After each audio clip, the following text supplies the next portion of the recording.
오늘 우리가 함께 나누실 하나님의 말씀은 출애굽기 40장 34절부터 38절입니다. 우리 함께 하나님의 말씀을 봉독하도록 하겠습니다.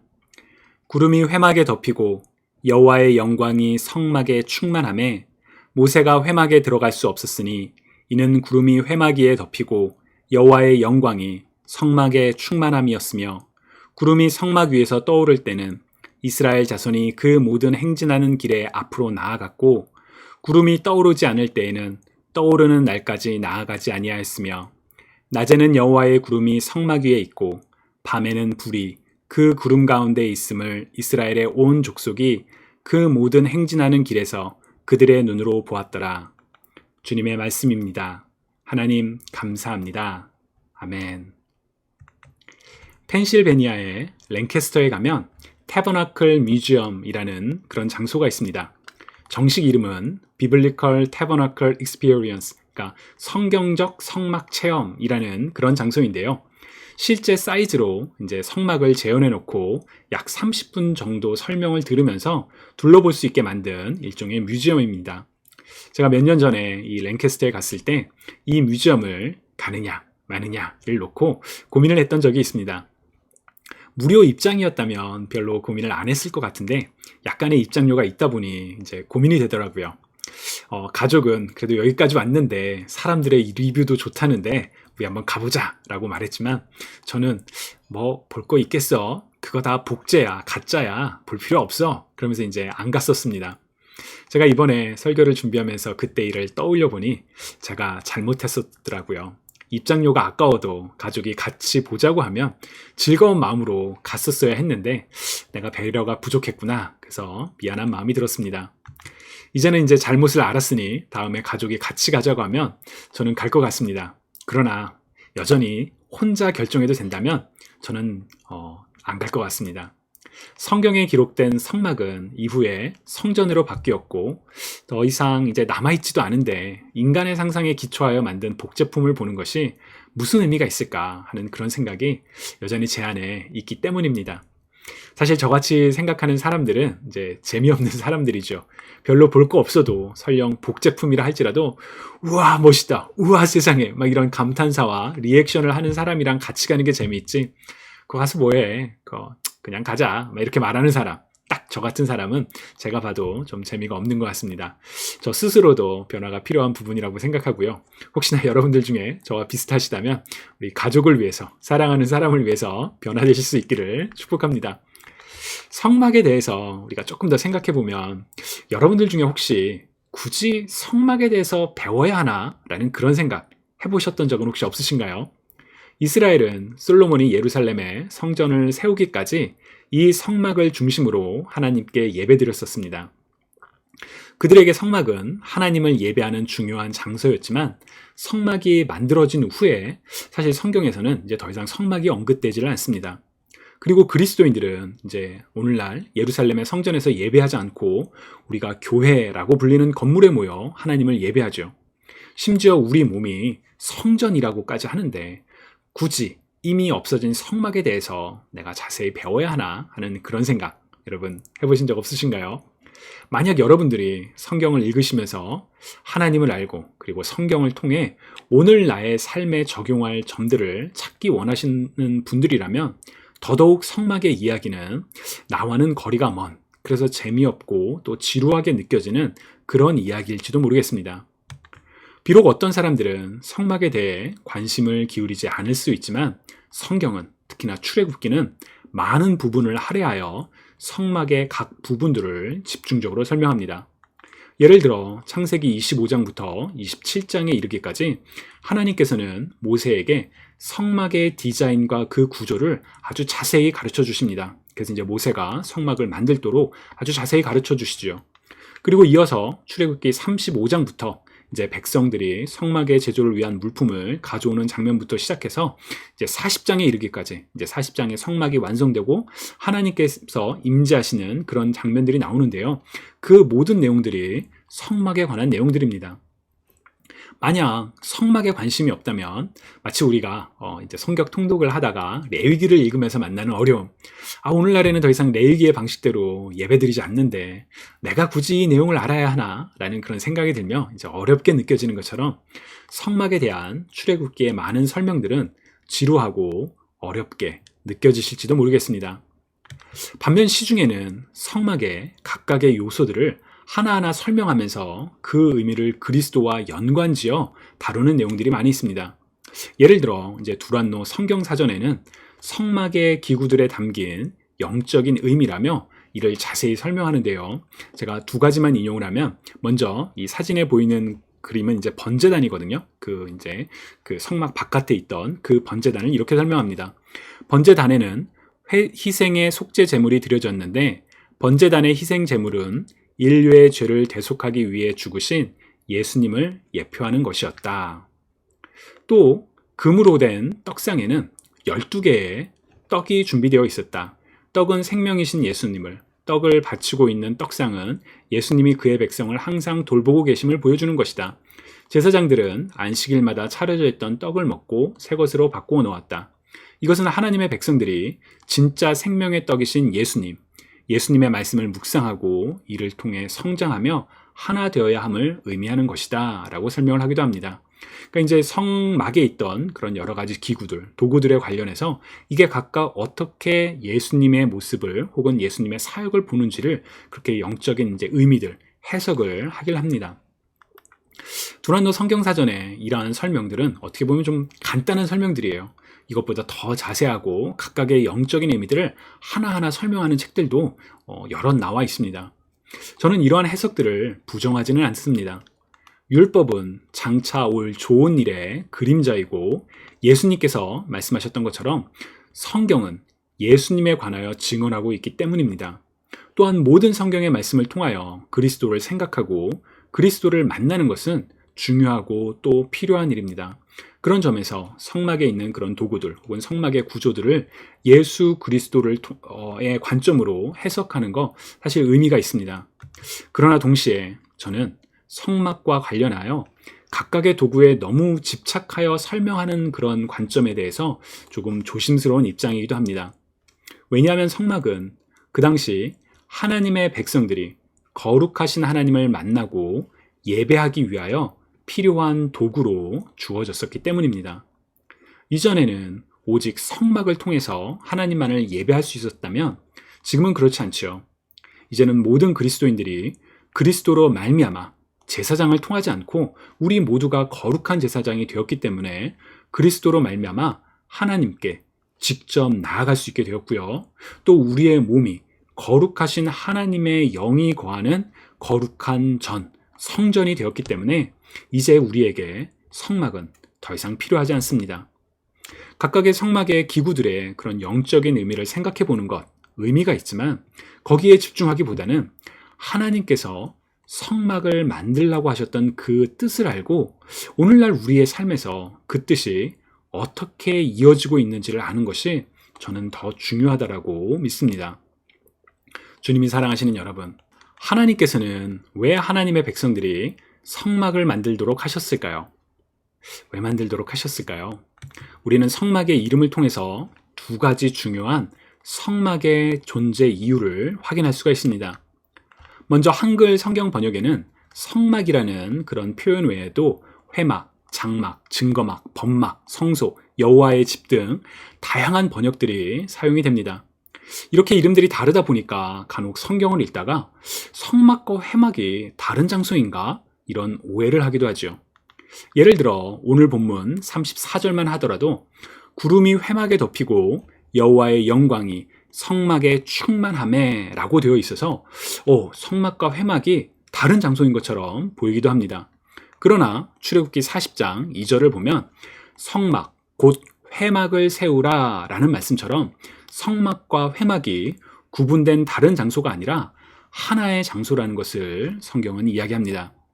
그렇다면 왜 성경은 이렇게 하나의 그런 장소를 다양한 표현들로 번역을 했을까요? 왜냐하면 성막이 가진 특별한 의미들을 반영하고자 했기 때문입니다. 먼저 성막으로 번역되는 히브리어 미시칸이라는 단어가 있습니다. 이 미시칸은 성막이라는 특정한 건축물을 가리키기도 하지만 거처라는 보통 명사로도 사용이 됩니다. 제가 지금 여러분들께 보여드리는 이 도표는 이제 로고스에서 제공하는 성경의 히브리어가 어떤 의미로도 사용되는지 그 번역의 예를 보여주는 도표입니다. 보시면 이제 파란색이 태버나클, 곧 성막으로 번역되는 표현이거든요. 그러니까 이 미시칸이라는 단어는 성막으로 주로 많이 번역이 되죠.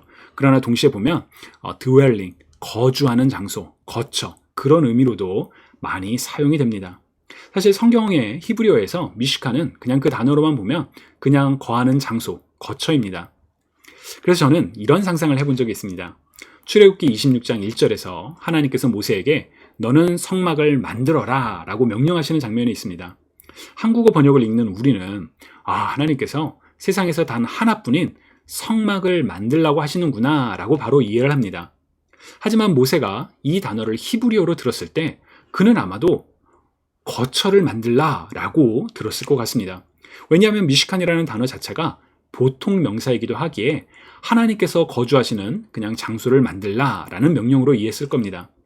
결과적으로 하나님께서 거주하시는, 임재하시는 하나뿐인 특별한 장소를 만들게 되기는 했지만 적어도 모세가 하나님으로부터 들었을 때, 그리고 이스라엘 사람들 역시 모세로부터 성막을 만들라는 명령을 들었을 때 하나님께서 거하시는 장소를 만들라 라고 이해를 했을 것입니다. 즉 성막은 하나님께서 임재하시는 백성들 가운데 백성들과 함께 거주하시는 장소가 바로 성막입니다. 우리가 성막의 이름을 통해서 확인할 수 있는, 알아야 하는 가장 중요한 의미 중에 하나가 바로 이것이죠. 왜 성막을 만들라고 하셨습니까? 바로 하나님께서 하나님의 백성들 가운데 거하시기 위함이십니다.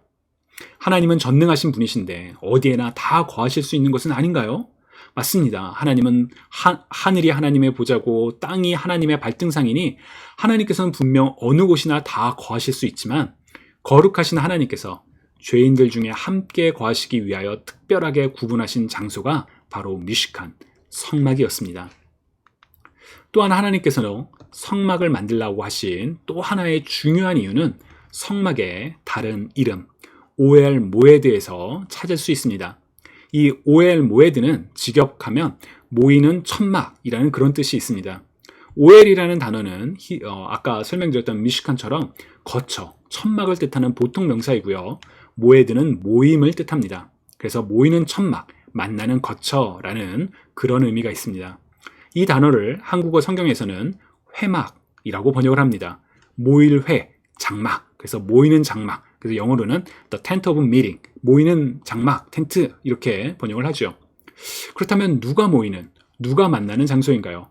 바로 하나님과 사람이 만나는 장소가 회막입니다. 하나님께서는 이 회막, 곧 성막에서 모세를 만나셨습니다. 모세는 백성들을 대신하여 성막에 나아갔고 하나님의 말씀을 백성들에게 대언을 했습니다. 즉 회막은 이와 같은 만남, 하나님과 사람이 만나게 되었음을 강조하는 성막의 또 다른 이름이 바로 회막입니다. 하나님께서 왜 성막을, 회막을 만들라고 하셨을까요? 바로 하나님께서 하나님의 백성들을 만나고 함께 하시기 위해서입니다. 성막에 있던 다양한 기구들은 하나님이 임재하시며 하나님의 백성들을 만나시는 그 장소에서 하나님을 예배하도록 거룩하신 하나님께 하나님의 백성들이 나아갈 수 있도록 돕는 도구들이었습니다. 분명 우리들은 각각의 도구들을 통하여 그것들의 영적인 의미를 해석함으로써 그리스도를 발견할 수 있습니다. 그러나 그러한 영적인 해석보다 더 중요한 것은 바로 성막을 통해 백성들 가운데 거하시며 백성들을 만나고자 하셨던 하나님의 마음, 곧 사람을 향한 하나님의 사랑입니다.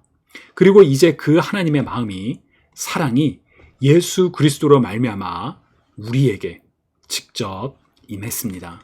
바울은 고린도전서 3장 16절에서 여러분은 하나님의 성전이며 하나님의 성령이 여러분 안에 거하신다는 것을 알지 못합니까? 라고 말합니다.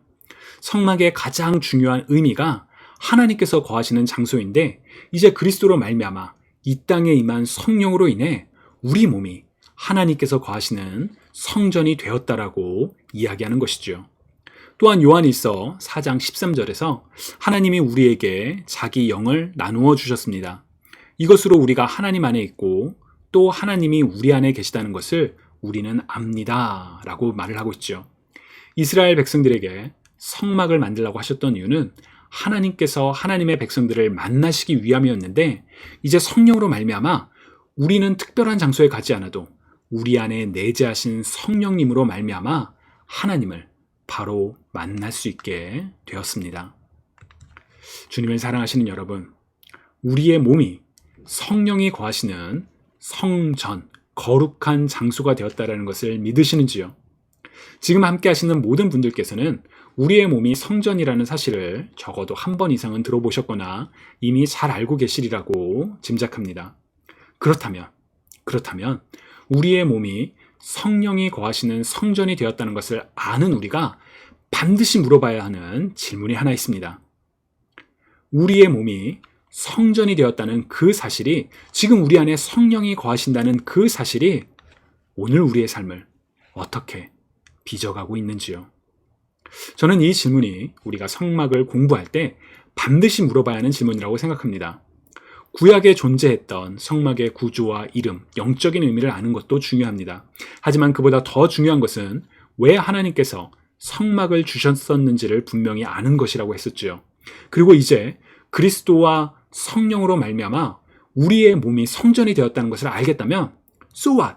그래서 성전이 된 나의 몸이, 삶이 어떤 변화를 혹은 어떤 모습을 만들어가고 있는가? 바로 이 질문을 우리가 물어봐야 합니다. 다시 한번 여쭙고 싶습니다. 우리의 몸이 성령이 거하시는 성전이 되었다는 사실이 지금 우리의 삶에 어떠한 영향을 주고 있는지요? 여러분들의 삶을 어떻게 빚어가고 있는지요? 하나님께서 우리 가운데 거하시기 위하여, 우리와 함께 하시기 위하여 우리에게 오셨습니다. 우리 그리스도인들에게 주님은 문 밖에 서서 두드리시는 것이 아니라 이미 우리 안에 계십니다. 그렇다면 우리 안에 계신 하나님을 성막에서 이스라엘 백성들이 만났던 것처럼 매일 만나며 살아가고 계시는지요? 그 옛날 성막에서 하나님의 백성들이 하나님을 예배했던 것처럼 성전이 된 우리의 몸을 통해서, 다시 말하면 우리의 삶을 통하여 하나님을 예배하는 일들이 우리의 삶 속에서 일어나고 있는지요? 성전이신 성도 여러분, 그리스도로 말미암아 성전이 된 여러분의 삶을 통해 하나님을 만나시고 하나님을 예배하실 수 있기를 주님의 이름으로 축복합니다. 예배는, 우리가 드리는 예배는 하나님께 경배와 찬양과 영광과 존귀를 올려드리는 것입니다. 교회 건물에 와야 하지만 하나님께 예배드리며 기도드릴 수 있는 것이 아닙니다. 팬데믹 초기에 많은 교회들이, 그리고 일부 교회들은 지금까지 이 질문을 씨름하고 있죠.